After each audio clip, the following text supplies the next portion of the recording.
Shalom, nous allons étudier le daf Mem Bet dans Masechet Zvachim et nous reprenons à la fin du daf Mem Aleph Hamoud Bet. 6 lignes à la fin. Amar Rava Mai Shelo Ketikna. On avait une braïta, une Mishnah, excusez-moi, dans laquelle on avait dit que si il avait donné une partie des Hazaot, des projections du sang, Ketiknan comme il fallait, et à la fin une comme il ne fallait pas, c'était Pasoul et il n'y a pas de karet. On avait objecté ça. Cette partie de la Mishnah, à la Shita de Resh Lakish, qui Resh Lakish expliquait que même si tout le monde est d'accord qu'on ne peut pas faire un pigoul, ça rend le korban pigoul, ça va avoir carré dessus, le rendre pas sous oui, mais pas pigoul, si on n'a pas eu une mauvaise pensée, une pensée chotizmano sur toute la partie de la avoda, bien malgré cela, Rabbi Meir pense que si au début de la avoda on a eu cette kavana de manière claire, explicite, et qu'après on n'a rien dit, eh bien on estime que la suite est présumée comme étant du même ordre, dans le même type d'intention, et donc on estime que tout est fait avec une mauvaise kavana. On avait objecté à partir de notre Mishnah qui donnait l'impression que chez Lo Ketiknan et chez Lo Ketiknan, donc au début il a tout fait bien et à la fin simplement il fait mal. Et on voit là-bas que c'est pas sous, il n'y a pas de karet. La Gemara dit Amar Rava, proposition, ou Maï chez Lo Ketiknan chosim komo, Rava chez Amar chez Lo lishmo. La Gemara dit non, peut-être que le chez Lo Ketiknan qui est à la fin, c'est chosim komo ou chos lishmo. Et donc du coup, ça n'a rien à voir avec Chutz Mano, c'est pour ça qu'il n'y a pas de karet. On va dire, Mikla, les kilo avid ala, Chutz Komo ve Chutz, le shelo lishmo, mechayev. On va dire, mais il y a un problème, parce que si on dit ça, dans la Mishnah, on dit que si il a tout fait comme il faut et qu'à la fin, c'est pas comme il faut, eh bien, il n'y a pas de karet. Ça donne l'impression que si il a laissé tout comme au début, il serait chayav. On dirait que c'est la fin qui fait qu'il n'est pas chayav karet. La Gemara dit non, c'est pas une preuve. Il dit Tana Recha, Pigoul v'chavian la karet, Tana Misei fa pesoul ben karet. Pas du tout. Quand à la fin de la Mishnah on a dit qu'il n'y a pas karet, c'est pas ça le haïkar. L'essentiel, on n'est pas venu nous dire voici le cas où il n'y a pas de karet. Dans le cas où à la fin il a fait chez Ketikna. Non, non. C'est comme dans le cas précédent, on avait dit qu'il y avait karet. Dans le second cas, on a dit qu'il n'y a pas karet. Mais c'est pas ça l'essentiel. Donc tu ne peux pas faire un diouk que dans ce cas-là il n'y a pas karet, dans un autre il y a. C'est pas ça l'intention de la Mishnah. On reprend maintenant la Shita de Resh Lakish, sur laquelle on va objecter pendant quasiment tout ce daf. Encore une fois, cette Shita étant que selon Rabbi Meir, lorsqu'on a une mauvaise kavana au début d'une partie de la avoda et qu'on l'a exprimée qu'à la fin de cette même partie de la avoda, on est choté, qu'on ne dit rien, on estimera selon Rabbi Meir que cette partie où il ne s'exprime pas est considérée comme étant de même kavana, de même ordre de kavana, alors que selon Chachamim non, et donc du coup ça aura une incidence pour savoir si toute cette partie de la avoda a été faite avec une mauvaise marchava, et donc c'est pigoul ou pas. Mais si on objecte avec une braïta, quand est-ce qu'il y a un problème de pigoul? Bedamim anitanin al misbach haritzon.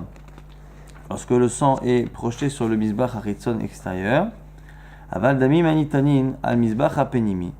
Mais par contre, le sang qui est mis sur le misbach hapenimi intérieur, kegon, et on donne l'exemple ici, arba'im veshalosh, chez Yom Kippourim, les 43 Hazaot de Kippour, et les 11 du Korban du Kohen Mashiach du Kohen Gadol, et les 11 du Paralem Davar chez Tzibour, qu'on a 11 général, c'est 4 plus 7, Pigel, Ben Barishona, Ben Bashnia, Ben Bashlishit, Rabbi Meir Omer, Pigoul, Vechayavim Alav, Karet, Chacham Yomrim, En Bo Karet, Ad Sheifagel, Bechol Amatir. Alors on nous dit quoi? On nous dit que dans le Mizbach Achitzon, ça va très vite de faire pigoul. Mais dans le Mizbach Apenimi, c'est une marloquette. Mizbach Apenimi, on a 3 parties de la voda. Dans le cas où on a dit qu'il en fallait 43. Comment on arrive à 43? On prend en fait le par et le saïr de Yom Kippourim et on fait des hazaot. Et il y a des hazaot à plusieurs endroits. D'abord des hazaot dans le Haron, dans le Kodesh HaKodashim. Donc une en bas, une en bas et 7 en haut, donc ça fait 8 à chaque fois. Donc on a 8 avec le par de Kippour, 8 avec le Saïr dans le Haron, donc ça fait 16 dans le Haron. On sort du Haron, une fois que le Kohen Gadol sort du Haron, il refait la même chose sur la parochet, sur le rideau qui sépare le Kodesh Kodashim du Echal. Il refait encore une fois 8 et 8, 1 et 7 à chaque fois, donc on arrive ici à 32. Après, il arrive sur le Mizbach Apenimi, sur le fameux Mizbach intérieur, il en projette 4, et ce qu'on appelle sur le gag, sur le toit du Mizbach Apenimi, il projette 7. Donc ça fait 8, 8, 16. 16 plus 16 sur la parochet, ça fait 32. Plus après 11, on arrive bien à 43. Et donc on voit qu'on a des étapes. On a d'abord les hazaot du Aaron, les hazaot de la parochet du rideau, les hazaot du misbeach et les hazaot du gag. Donc on a 4 étapes. Alors justement, quand on a 4 étapes, on nous dit quoi? Que selon Rabbi Meir, il suffit qu'une seule des étapes ait été faite avec une mauvaise kavana. Rishona, Shnia, Shlishit. Pigul, Chavim à la karet. Chavim disant, il faut bechol amatir. Qu'est-ce qui rend le par ou le sa'ir de Yom Kippourim kasher et qui est mechaper? C'est les 43 azaot. Comme c'est les 43 azaot, s'il n'a pas fait les 43 azaot avec une mauvaise kavana, le korban n'est pas pigul. Gemara dit voilà l'objection à Resh Lakish Katanemiha. Tu vois bien qu'on a enseigné Pigel ben barishona, ben bashnia, ben bashlishit ou falig. Tu vois bien que selon Rabbi Meir, qu'il ait eu une mauvaise pensée dans la première partie de la Za'a, la deuxième ou la troisième, on voit bien qu'il est cholek Rabbi Meir. Rabbi Meir estime que même si simplement à la troisième partie, donc dans les Hazaot, on a dit Aaron Parochet, troisième c'est Misbeach, eh bien si il a eu une mauvaise canne à ce moment-là, mais pas dans les parts d'avant et pas dans les parties d'après, eh bien c'est Pigoul et c'est contre effectivement ce qu'avait dit Resh Lakish. Première proposition assez étonnante de Rabbi Yisraël bar Rabin. Amar Rabbi Yisraël bar Rabin, achavim askinan, kegon chez Pigel beshrita. Ici, c'est quelqu'un qui a une kavana de Pigoul au moment de la shrita.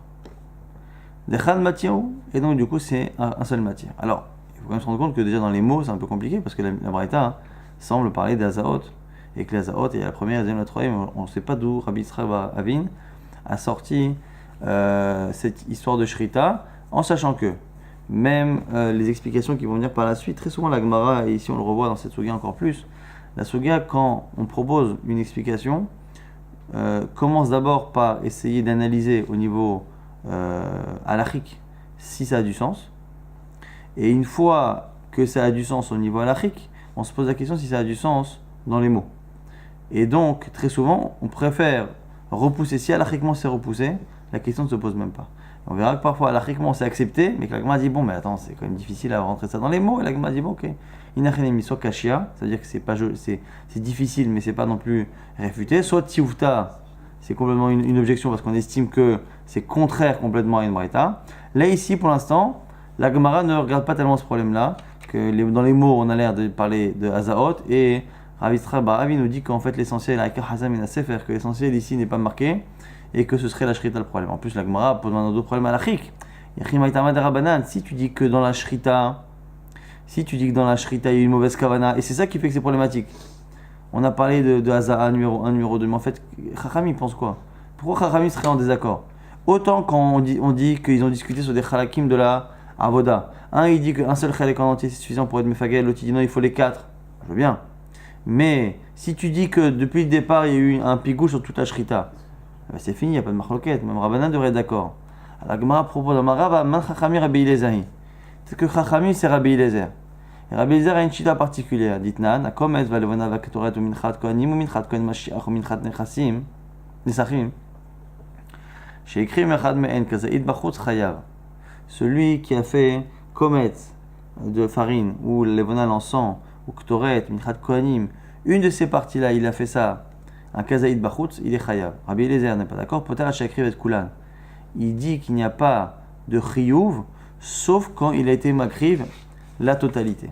Et donc, il y aurait une shita comme ça de Rabbi Eliezer qui dirait qu'il faudrait faire la totalité d'un korban mincha à l'extérieur pour être chayav. Et donc, si pour le chiyuv de chotzim komo, eh bien, il faut faire toute la avoda, on propose que peut-être que Rabbi Eliezer dirait que pour la kavana de Pigoul, il faudrait aussi avoir une kavana sur toute la avoda. Et donc, si c'est que sur la shrita, et pas sur toutes les hazaot, eh bien Rabbi Eliezer dirait qu'il n'y a pas de din de Pigoul. Ce serait une shrita particulière. La Gemara dit c'est pas possible.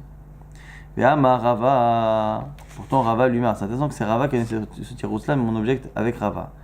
Maïd de Rabbi Eliezer de Benamim, que Rabbi Eliezer est d'accord pour tout ce qui est hazaot ditna, c'est maintenant dans le Mishnah. Rabbi Eliezer et Rabbi Shimon Omrim, Mimakom shepasak misham ou matrin. Dans le cas où on a fait un korban et à un moment donné, on n'a plus assez de sang, le sang s'est renversé et on fait égorger un autre animal pour continuer les hazaot. Qu'est-ce qu'on fait? Est-ce qu'on refait ce qu'on a fait jusqu'à présent? on estime que ça n'a pas marché, ou est-ce qu'on continue? Et on voit que Rabbi Eliezer et Rabbi Shimon nous disent qu'on continue de faire ce qu'on a fait. C'est-à-dire qu'on a commencé les premières Hazaot, par exemple dans Yom Kippourim, on a commencé les Hazaot dans le Haron, dans le Kodesh HaKodashim sur le Haron. On continuera après sur le Parochet, ou si on a fait le Parochet, on continuera à partir du Mizbeach. Et donc, on voit bien que on estime que chaque projection, chaque Hazaa est considérée comme étant une entité à part. Et donc, si c'est une entité à part, tu ne peux pas inventer cette chita que tu as proposée de Rabbi Eliezer de dire que finalement, ce qu'on a vu là-bas dans Korban Mincha, ça s'appliquerait ici dans les Hazaot et que du coup, finalement, la Shrita, les Hazaot, tout ça serait une seule et même Avoda et qu'il faudrait avoir la Kavana sur tout ou être Makriv Bachutz le tout. C'est pas vrai? Tu vois bien que pour tout ce qui est Korban, tout ce qui est Dam, Damim, on voit que Rabbi Eliezer, il est modé. Et donc, selon cette explication de Rav Nachman bar Yitzhak, au-delà du fait qu'en parlant de la Shrita, Rav Nachman bar Yitzhak a complètement changé le pshat de la Braïta. Au-delà de ça, si on dit que c'est ça, la Kavana de Rabbi Meir, on ne comprend pas Chachamim, ça ne correspond à rien, et même pas à une chita de Rabbi Eliezer. Et donc la question se repose, c'est finalement comment faire pour comprendre selon Resh Lakish. Qui dit Resh Lakish que Rabbi Meir, lui, il n'est pas possède Chatsi Avoda. Quand il n'y a qu'une partie de la Avoda qui est pigoul, il n'y a pas de pigoul.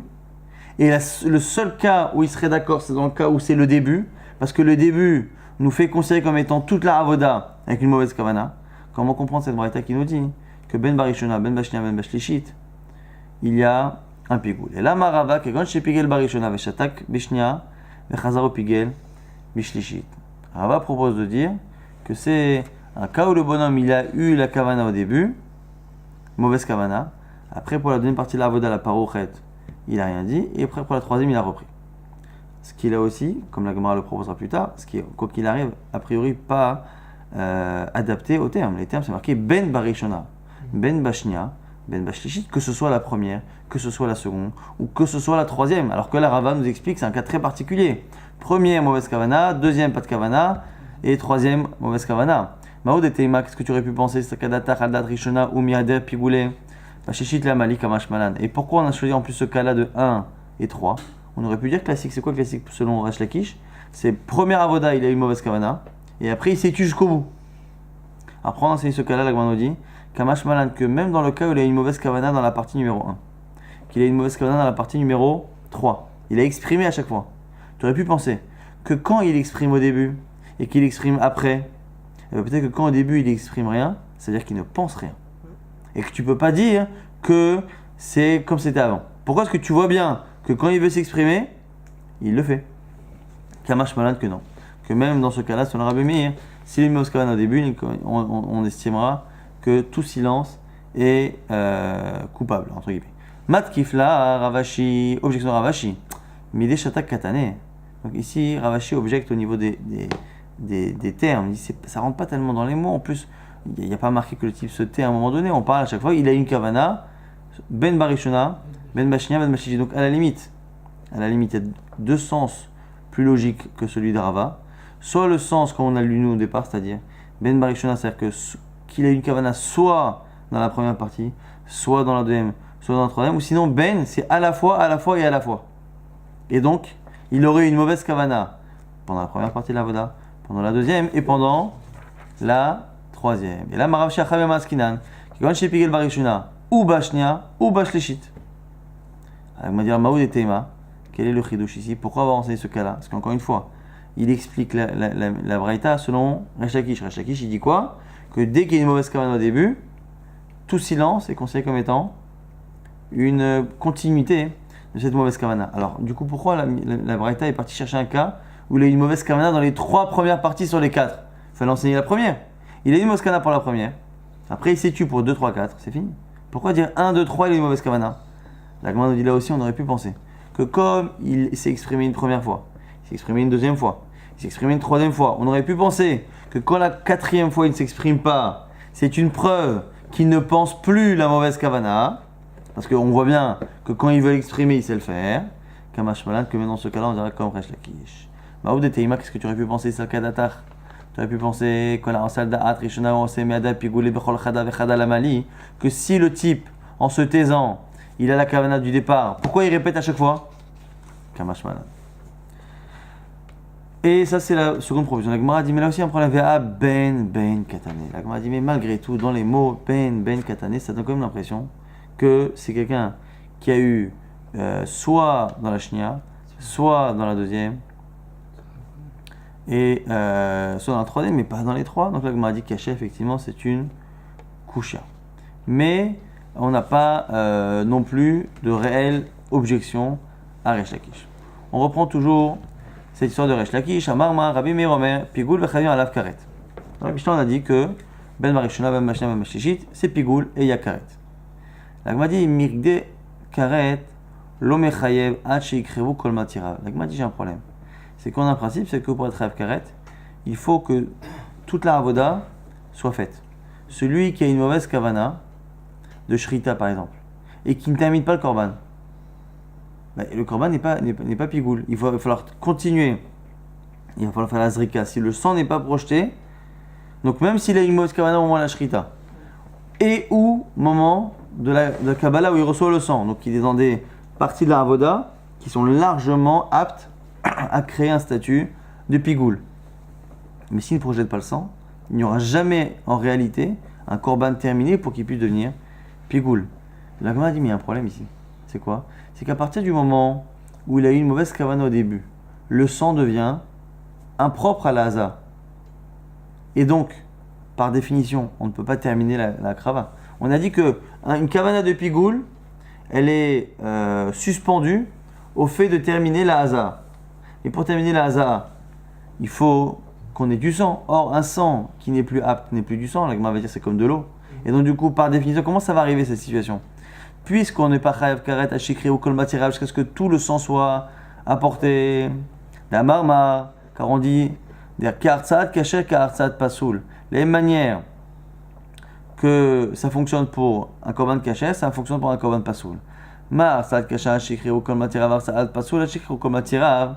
La même manière que pour être kacher, il faut apporter tout le sang, pareil pour être pasoul entre guillemets. Beha kevan nechashibe bifnim psula. Qui m'a dit mais je comprends pas. À partir du moment où, quand il a fait la avoda au début, dans le Kodesh HaKodashim par exemple, ou dans la parochet, sur la parochet, il a une mauvaise kavana, eh bien, c'est pas soul. Kevandelo adedame, c'est comme si finalement il n'y avait pas eu d'azaa. Qui a darmadé, quand après il va continuer à faire l'azaa, be'echal, dans le echal, maya be'alma ou dekade. Finalement, c'est pas caché, c'est comme s'il envoyait de l'eau. Donc, du coup, on ne pourra pas dire que toute la krava a été faite. Amarabaraba nous donne une réponse. Mishkachat la be'arba'a parim ou be'arba'a seirim. La Gemara propose dans un cas où à Kippour, on n'a pas assez de sang, où le sang se renverse, donc du coup, on a pris plusieurs animaux.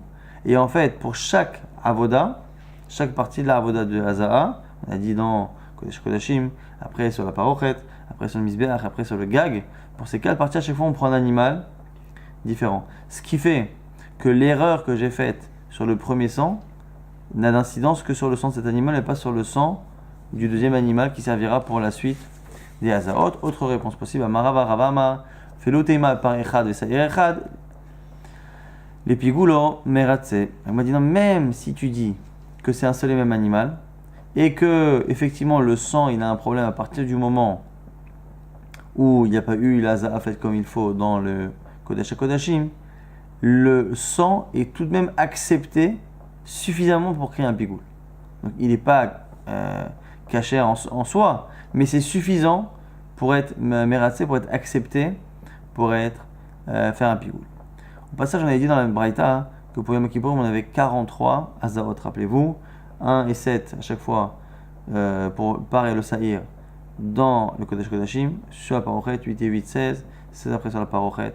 Après, on avait dit 4 sur le Mizrach HaPenimi et 7 sur le Gag. On a dit 43, Ba'atania, 47. Il y a des braïtot qui disent 47. Comment on arrive à 47? Ha'akemandama me'arvin ekranot et ha'akemandama en arvin ekranot. C'est une marloquette. Est-ce qu'à la fin de ces 4 avodot, on mélange le sang et on met sur les coins du Mizbeach? C'est une marloquette. Selon ceux qui disent oui, alors ça fait 43 plus 4, ça fait 47, sinon non. On arrive à Tania Arba Imushmoy, mais il y en a même qui disent 48, comment on y arrive? On va dire Akemadamar Sherim Me'agvim, Akemadamar et Sherim Me'agvim. Tout le monde est d'accord qu'on doit après jeter le reste du sang. On doit le verser, les Shiraim, sur le Mizbeach HaChitzon. Est-ce que c'est obligatoire? Que c'est Me'akev ou pas? Celui qui dit que c'est Me'akev, au final il en faudra 48 quoi qu'il arrive. Celui qui dit que c'est pas Me'akev, si tu peux, tu fais 48, sinon pire, 47. Donc il a cité dans la Braïta que c'est obligatoire. C'est comme ça qu'on a 43. 47, si on rajoute le Hervou ou les Kranot, mais qu'on estime que les Shiraim c'est pas obligatoire. Et 48, si on prend les deux, c'est-à-dire à la fois le Hervou, la Kranot, et à la fois les Shiraim, la Shfichat Shiraim, qui serait obligatoire. Maintenant, la Gemara continue d'objecter à Resh Lakish encore une fois qui pense que son Rabbi Meir, si on n'a pas une mauvaise kavana sur toute la partie de la avoda, il n'y a pas de pigoule, si ce n'est quand c'est au début, qu'après qu'il s'est tué, qu'on estime que c'est comme s'il avait pensé tout le temps. Mais tu vas mettre dans le Mamurim, Bekmitsa, Bematan Keli ou Beilour, on nous dit que quand est-ce que il y a un digne de pigoule dans la avoda de Kometz quand il prend la farine du Korban Mincha, Bekmitsa, Bematan Keli ou Beilour, c'est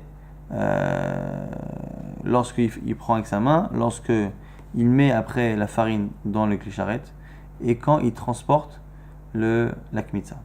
Aval balo le aktara, natan et akomet b'machashava, betalvona b'shtika, ou natan et akomet b'shtika, talvona b'machashava.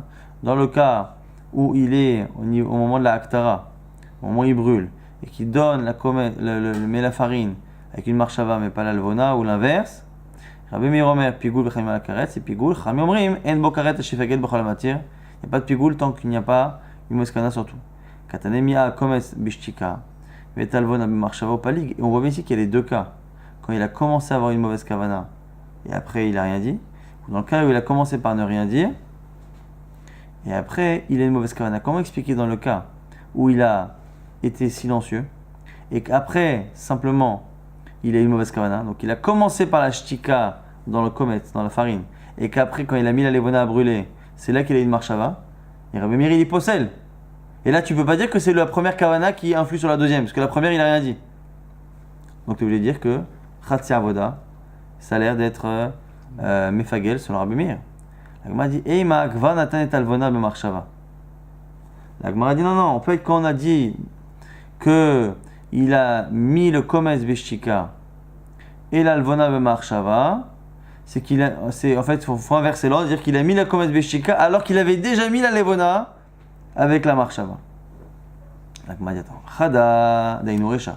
Déjà un problème, c'est que si tu dis ça, puisque c'était le cas précédent, il y a une répétition. On a dit d'abord, il a mis il a eu une mauvaise marshava au départ et après une bonne marshava. Et après, on donne le cas inverse. Et toi, tu veux m'expliquer le deuxième comme étant pareil que le premier. Hatanya ve'acharkar. La Gemara dit dans tous les cas, il y a un problème. C'est que même si tu voulais expliquer que le vav, le et, c'est pas et après, mais et il avait fait ça avant. Il y a un problème, c'est que déjà, il y a deux cas qui se répètent. Et en plus, il y a des braïtot clairement qui disent que c'est ve'acharkar. Et là, ve'acharkar, tu peux rien dire. Et donc, du coup, pour la logique de la braïta plus les autres braïtot, la Gemara dit caché effectivement, c'est un problème, ça fait quand même une deuxième couchia sur Resh Lakish. Donc on n'a pas une tioufta de Resh Lakish, on a deux couchiotes, c'est-à-dire une première braïta qui avait dit que Ben Barishona, Ben Bashim Shishit pour les Hazaot là-bas, de Yom Kippourim, de Mizvach HaPenimi, eh bien, qu'il l'ait fait pour l'un, pour l'autre ou pour l'autre, il est chayav de pigoul. Alors on avait voulu dire oui, non mais peut-être que selon Rava on parle d'un cas où il était choté qu'au milieu.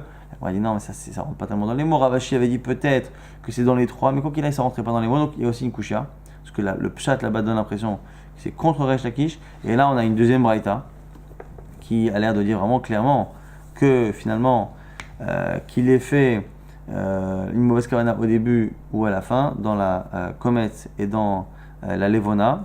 On a l'impression en tout cas à chaque fois que dès qu'une partie de la avoda est mal faite, il y a pigoul, que ce soit au début ou que ce soit à la fin. C'est même étonnant que la Gemara dise pas tioufta, tellement on a vraiment deux braïtot, en tout cas la deuxième, qui semble vraiment s'opposer à ce que propose Resh Lakish.